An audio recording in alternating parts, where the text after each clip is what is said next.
তুলি দিয়া মনৰে জপনা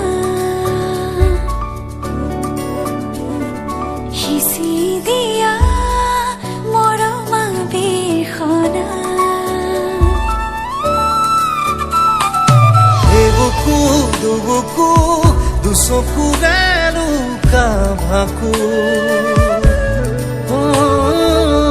হিয়াতে হিয়া থৈ ঘনে ঘনে খুন্দে বুকু ৰঙচুৱা হেঁপাহ সাৱতি নিৰিবিলি গধূলি ধেমালি আৰু বন্ধুসকল আজিৰ ভিডিঅ'টোত বৰষা ৰাণীৰ বিষয়ে কেনেকুৱানো লাগিছে কমেণ্ট কৰি জনাবচোন। আজিৰ ভিডিঅ'টো আছিল ইমানেই। যদি ভিডিঅ'টো চাই ভাল পালে তেতিয়াহ'লে লাইক কৰিব আৰু যদি চেনেলটোত নতুনকৈ আহিছে তেতিয়াহ'লে ছাবস্ক্ৰাইব কৰি বেল আইকনটো প্ৰেছ কৰিব যাতে এনেধৰণৰ ভিডিঅ' নটিফিকেশ্যনবোৰ আপুনি বা আপোনালোকে প্ৰথমত পায়। আজিলৈ